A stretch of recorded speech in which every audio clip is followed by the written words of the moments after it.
जय Hind candidates, welcome back to my YouTube channel first 12। So English के practice set की series चल रही है। इससे पहले मैं 2 प्रैक्टिस सेट डिस्कस कर चुका हूँ। आज हम प्रैक्टिस सेट नंबर अपना 3rd देखेंगे। ठीक है, नंबर बाय नंबर आप सारे क्वेश्चंस को देखिएगा और उनका आंसर करिएगा। ठीक है, सो अब अगर आपने वो प्रैक्टिस सेट नहीं देखे हैं तो वीडियो के डिस्क्रिप्शन में उनका लिंक मिल जाएगा, उनको भी सॉल्व करिए और वीडियो को ज़्यादा से ज़्यादा शेयर कीजिए। एज़ यूजुअल आपको अगर सभी प्रैक्टिस सेट्स की PDF चाहिए तो सिंपली आप मेरे टेलीग्राम चैनल को ज्वाइन कर लीजिए। टेलीग्राम पर जाकर आप सिंपली सर्च कर सकते हैं फर्स्ट 12, तो आपको चैनल मिल जाएगा। ठीक है, या फिर वीडियो के डिस्क्रिप्शन में भी मैं चैनल का लिंक दे दूँगा, तो आप जाकर वहाँ से भी चैनल पर पहुँच सकते हैं। ठीक है, चलिए देख लेते हैं। आज हमारा प्रैक्टिस सेट नंबर 3rd रहेगा। ठीक है, तो देखिए नंबर बाय नंबर सारे क्वेश्चन को देखिए। पहला क्वेश्चन है, identify the synonym of the given word. आपको साइनोनिम बताना है।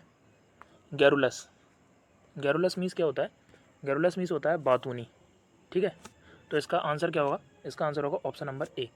ठीक है, टॉकेटिव। अदर ऑप्शंस को देखते हैं। चलिए, ये ऑप्शन है पिवोटल।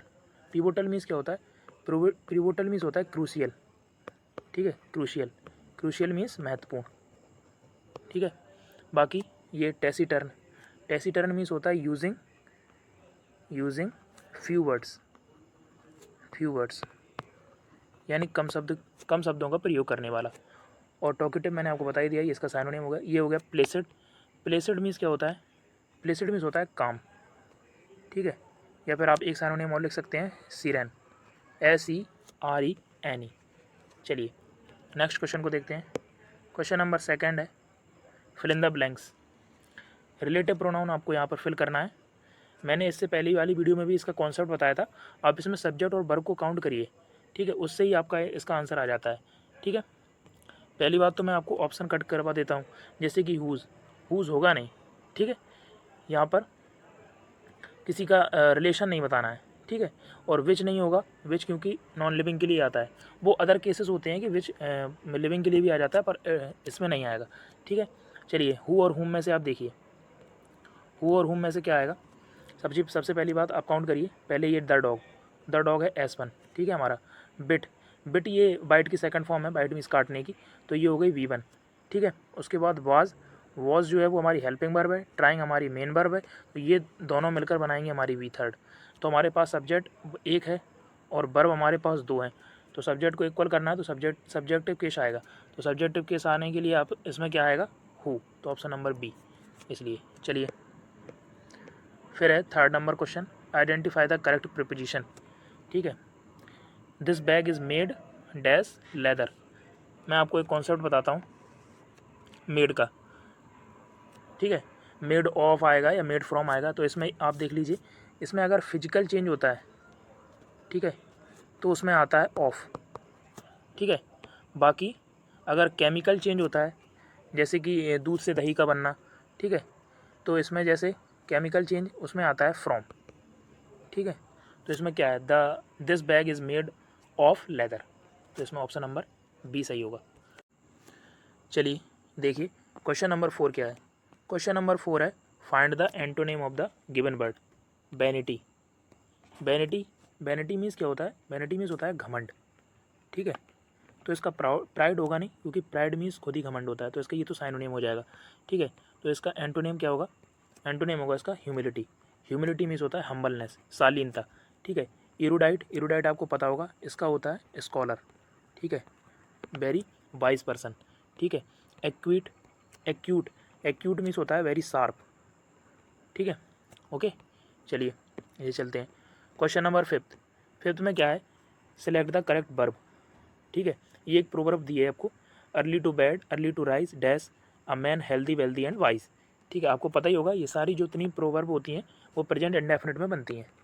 ठीक है, ये कॉन्सेप्ट आपको पता होगा प्रेजेंट इंडेफिनिट में। ठीक है, उसमें भी वर्ब में SEIS लग के बनती हैं। ठीक है, तो इसका ऑप्शन नंबर C सही होगा, makes. Early to bed, early to rise, makes a man healthy and wealthy and wise. ठीक है, चलिए क्वेश्चन नंबर 6 क्या है? Give the plural of the given word. Mother in law. चलिए बताइए इसका प्लूरल क्या होगा? Mothers in law. ठीक है, कुछ मैं आपको और बताता हूँ, जैसे कि स्टेप आपके लिए आया, जैसे स्टेप सन। ठीक है, या स्टेप मदर, ठीक है, या स्टेप फादर, तो इसका क्या बनेगा, तो इन सब में लास्ट में एस लग जाएगा, ठीक है।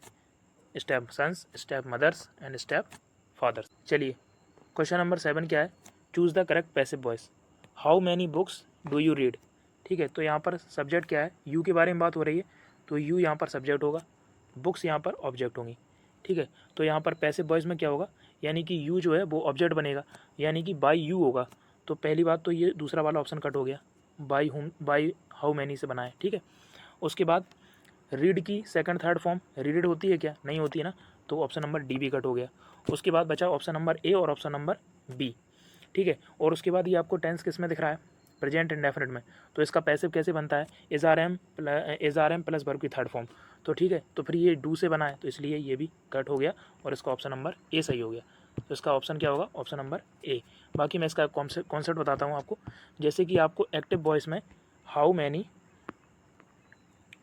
प्लस एक्टिव वॉइस में how many plus plural noun, यानी कि जो हमारा एक्टिव वॉइस में ऑब्जेक्ट का काम करेगा, जैसे यहाँ पर वो बुक्स था, ठीक है, प्लस हेल्पिंग वर्ब, ठीक है, प्लस सब्जेक्ट, ठीक है, एंड प्लस मेन वर्ब।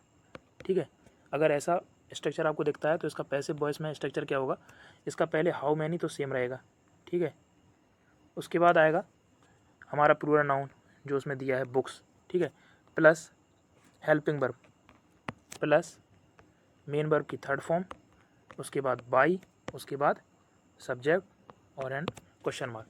ये होगा इसका स्ट्रक्चर। मैं आपको एक सेंटेंस भी देता हूँ, जैसे कि हाउ मैनी एग्स, ठीक है, डज रमन ईट। अगर आपको राइटिंग समझ में नहीं आ रही हो तो मैं जो बोल रहा हूँ प्लीज़ उस पर ध्यान दीजिएगा। ठीक है, चलिए देखिए इसका पैसिव क्या बनेगा, क्वेश्चन देख लिया आपने, इसका पैसिव क्या बनेगा, पैसिव होगा हाउ मैनी, ये एज यूजुअल सेम रहेगा, ठीक है, उसके बाद एक्स के बाद आएगा आर, ठीक है, eaten by Raman. Question number 8 है, choose the correct word. Correct word क्या होगा, कमिश्नर। सबसे पहले तो आपको कमीशन की स्पेलिंग याद होगी, ठीक है, COMMISSION कमीशन, उसके बाद ER लगा दीजिए तो ऑप्शन नंबर ए। ठीक है, 9 भी पढ़ लीजिए, फिल इन द ब्लैंक्स है, करेक्ट आर्टिकल फिल करना है आपको इसमें। ठीक है, 3 क्वेश्चन है इसमें, क्वेश्चन नंबर फर्स्ट ये है, ठीक है, फिर ये है और फिर ये है।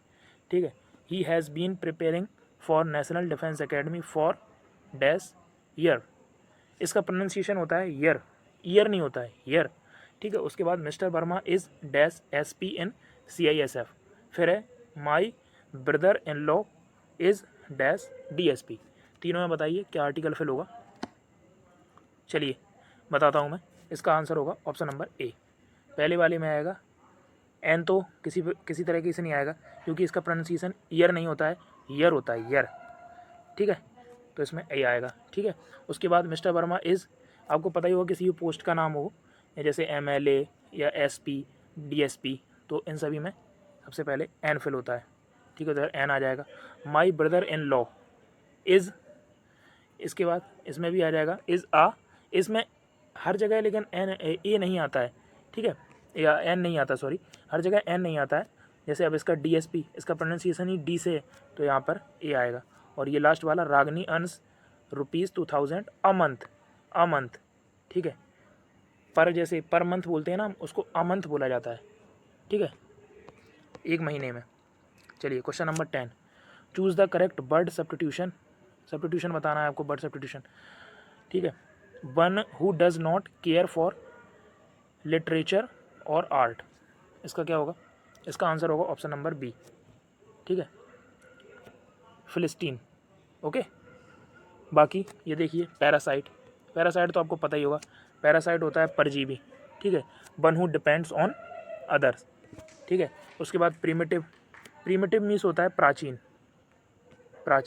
Ancient, ANCIENT ancient. और BYACHT, इसकी स्पेलिंग ठीक से देख लीजिए, इसका मतलब होता है बोट। और वो वाली बोट होती हैं जो आपका जो बोट रेस होती है उसमें जो सेल की जाती हैं बोट, ठीक है, उनके लिए प्रयोग की जाती है ये। चलिए question number 11, which of the following word is noun, noun बताना है आपको इसमें, तो बताइए नाउन क्या होगा। चलिए मैं डिस्कस करता हूँ। वेल, जो बैल है, बैल दो तरीके से कार्य कर सकता है, एडजेक्टिव भी हो सकता है और एडवर्ब भी हो सकता है।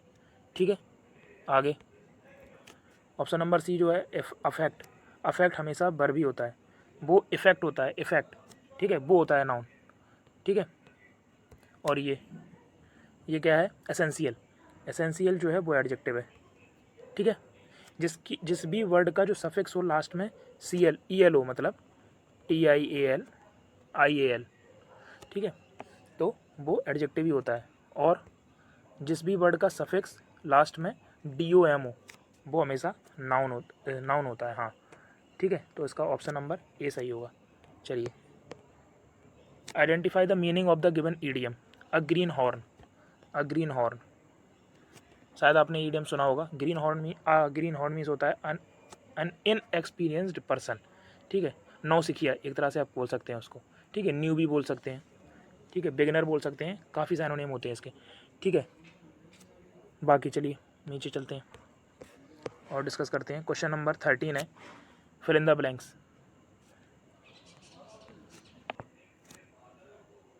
चलिए पढ़िए, क्वेश्चन क्या है। एवरीथिंग डैश फिर डैश ओन लिमिटेशन, यानी कि प्रत्येक चीज़ अपनी एक लिमिटेशन रखती है। ठीक है, तो आप बताइए इसमें से क्या सही होगा। और ये क्वेश्चन है, this is a new table but that is an old dash. फिर है एवरीबडी शुड लव और डैश कंट्री। ठीक है, चलिए अब मैं डिस्कस करता हूँ। एवरीथिंग, एवरीथिंग के बाद यहाँ पे आएगा हैज़। ठीक है, इसमें सिंगुलर ही आएगा। ठीक है, सिंगुलर वर्ब आएगी। ठीक है, एवरीथिंग हैज़, फिर उसके बाद आएगा इट्स ओन लिमिटेशन, क्योंकि यहाँ पर नॉन लिविंग के लिए बात की गई है। ठीक है, अगर यहाँ पर लिविंग के लिए बात की जाती तो यहाँ पर आ जाता हिज। ठीक है, उसके बाद अब डिस्कस करते हैं आगे वाला। तो आगे वाले में पहले से वैसे आपको पता ही चला होगा, आगे आ जाएगा this is a new table but that is an old one. ठीक है, यहाँ पर आ जाएगा वन। ठीक है, लेकिन यहाँ पर अगर टेबल्स होता तो फिर यहाँ पर वंस आता। ठीक है, लेकिन यहाँ पर अगर ये सिंगुलर फॉर्म में दिया है तो यहाँ पर भी सिंगुलर फॉर्म यूज करेंगे। ठीक है, आगे ये वन शुड लव, ये तो आपको पता ही होगा, हिज कंट्री। ठीक है, वंस जब यूज होता है जब यहाँ पर लिखा होता one should love one's country. ठीक है, चलिए question number 14, find out which part of sentence has an error. Error बताना है। द सराउंडिंग, सराउंडिंग होता है एटमॉस्फियर, आपका जो वातावरण होता है। The surrounding of this museum attract a large number of people coming from the other places. चलिए बताइए, तो सराउंडिंग यहाँ पे नहीं होगा, सराउंडिंग वर्ड नहीं होता है, सराउंडिंग्स होता है, सराउंडिंग्स, यहाँ एस लगेगा, उसका मतलब होता है पूरा वातावरण। ठीक है, ये एरर था यहाँ पे। ठीक है, क्योंकि उसी के अकॉर्डिंग आप देखिए यहाँ के वर्ब यूज़ की गई है, अट्रैक्ट। ठीक है, और वो अट्रैक्ट जो ये प्लूरल फॉर्म में होती है, इसलिए यहाँ पर अट्रैक्ट यूज़ किया गया है। चलिए क्वेश्चन नंबर 15, थोड़ा जूम आउट करता हूँ मैं। क्वेश्चन नंबर 15 है, चूज़ द करेक्ट इनडायरेक्ट। ठीक है, she said to me common method comma I had to go to the market. चलिए बताइए, इसका आंसर होगा ऑप्शन नंबर डी, आपको दिख ही रहा होगा। ठीक है, she told me that she had to. पहले कॉन्सेप्ट आपको बता देता हूँ। कॉन्सेप्ट क्या होता है, कॉन्सेप्ट ये होता है, अगर आपको डायरेक्ट स्पीच में हैज टू, ठीक है, या हैव टू दिखता है तो आप उसको हैड टू में चेंज करेंगे। ठीक है, लेकिन अगर आपको हैड टू ही दिख जाता है, ठीक है, अगर आपको हैड टू दिख जाता है तो फिर आप उसको हैड टू में चेंज करेंगे। यही है कॉन्सेप्ट, वही होगा she told me that she had to go to the market. ठीक है, यही आंसर होगा इसका। चलिए आगे चलते हैं। क्वेश्चन नंबर 16 से लेके 20 तक पैसेज है। पैसेज आप एक बार देख लीजिए। ठीक है, स्क्रीनशॉट ले लीजिए और आप अपने मन से इसको सॉल्व करने की कोशिश करिएगा। ठीक है, चलिए आई होप आपने स्क्रीनशॉट ले लिया होगा। चलिए अब क्वेश्चन देख लेते हैं। क्वेश्चन क्या है, क्वेश्चन नंबर फर्स्ट है, the most important natural resource for national development is. ठीक है, जो नेशनल डेवलपमेंट होता है उसके लिए जो नेचुरल रिसोर्स होता है वो मोस्ट इम्पॉर्टेंट कौन सा है। ठीक है, तो इसमें आंसर क्या होगा बताइए। अगर आपने पैसेज पढ़ा होगा तो इसमें आंसर आपको दिख गया होगा, option number A, human labour. ठीक है, इसमें पहली लाइन में देखिए, पहली लाइन में इसमें लिखा है, ये देखिए यहाँ पर लिखा है most important is human labour, ठीक है, पॉसिबली द, बाकी आप पढ़िएगा। चलिए question number 17, human power means बताइए। इसमें होगा बोथ मैन एंड वुमेन। जो ह्यूमन पावर होती है वो दोनों के मिलने से बनती है, ठीक है। जो ह्यूमन पावर का मतलब होता है वो दोनों मैन एंड वुमेन जब दोनों साथ में काम करते हैं तो उसको बोलते हैं ह्यूमन पावर मीन्स। उसमें कहा गया है ये पैसेज में, देख लीजिए आप, ठीक है। चलिए the ignored and overlooked factor in the development of the nation is. Nation के डेवलपमेंट में कौन सा ऐसा फैक्टर है जिसको इग्नोर्ड और ओवरलुक्ड किया गया है, तो आप उसमें पढ़िएगा, आपको पता चल जाएगा। उसमें है रोल ऑफ वुमेन, जो वुमेन का रोल है उसको इग्नोर किया गया है, ठीक है।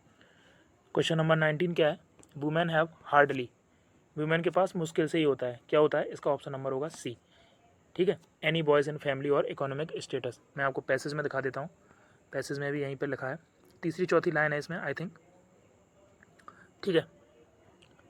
ये देख लीजिए, इसमें लिखा है essential factor is usually overlooked ignored, ठीक है।